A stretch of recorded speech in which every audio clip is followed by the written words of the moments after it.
तो सुबह आ रही ना बीच में जाता मजा चला शुरू करा। अब तो नैना लड़ी गया राजा दूसरे मर्द से, अब तो नैना लड़ी गया राजा दूसरे मर्द से, दूसरे मर्द से हो दूसरे मर्द से, अब तो नैना लड़ी गया राजा दूसरे मर्द से, अब तो नैना लड़ी गया राजा दूसरे मर्द से। सोने की थाली में जेवना बनाए, सोने की थाली में जेवना बनाए, अब तो जेवना जेवरा जया बने गरज से, अब तो जेवना जेवरा जया बने गरज से, अब तो जेवना जेवरा जया बने गरज से, अब तो जेवना जेवरा जया बने गरज से। अब तो नैना लड़ी गया राजा दूसरे मर्द से, अब तो नैना लड़ी गया राजा दूसरे मर्द से, अब तो नैना लड़ी गया राजा दूसरे मर्द से, दूसरे मर्द से हो दूसरे मर्द से, अब तो नैना लड़ी गया राजा दूसरे मर्द से, अब तो नैना लड़ी गया राजा दूसरे मर्द से, अब तो नैना लड़ी गया राजा दूसरे मर्द से,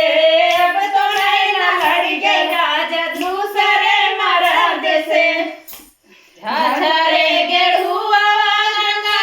जल पानी, झाझरे गेड़ुआ गंगा जल पानी, झाझरे गेड़ुआ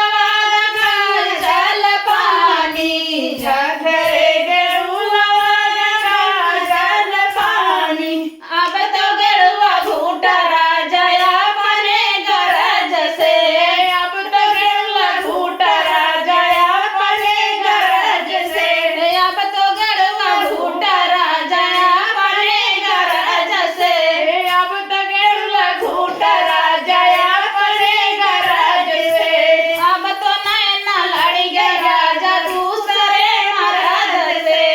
अब तो नैना लड़ी गया राजा दूसरे मर्द से, अब तो नैना लड़ी गया राजा दूसरे मर्द से, अब तो नैना लड़ी गया राजा दूसरे मर्द से, दूसरे मर्द से हो दूसरे मर्द से,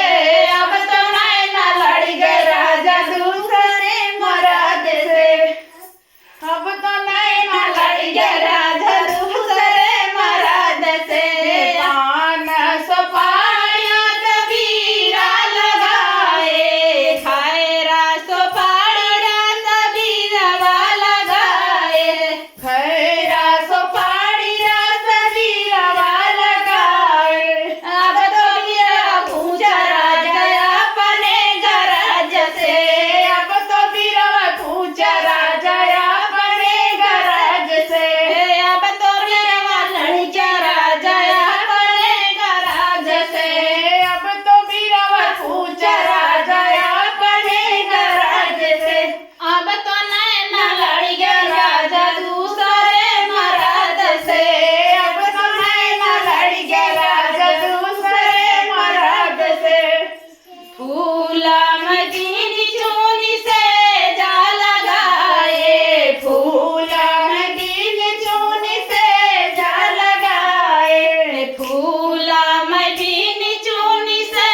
जा लगाए,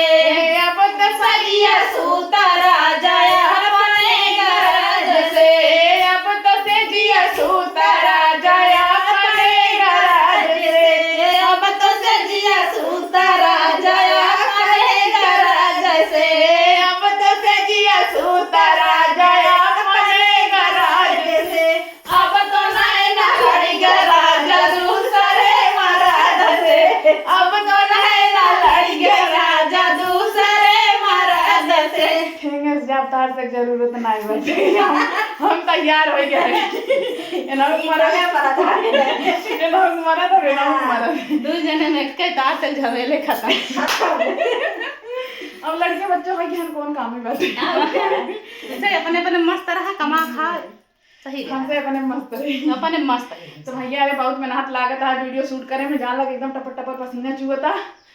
और हाई कुल हम पहने हैं और गर्मी होता। आप सब सपोर्ट करत जाए, अपन अपन प्यार आशीर्वाद दे जाए भैया। अरे वीडियो कैसन लाग, नाच की मतलब नाच कैसन लाग, गीत कैसन लाग, आप सब जरूर बता जाए। हमार तो सांस फूलता है बोलेंगे, हमार गोड़ पिरा दिया तो चलो फिर मिलते हैं दूसरे वीडियो में। आप सब ऐसे बना रहा हमारे साथ साथे साथे।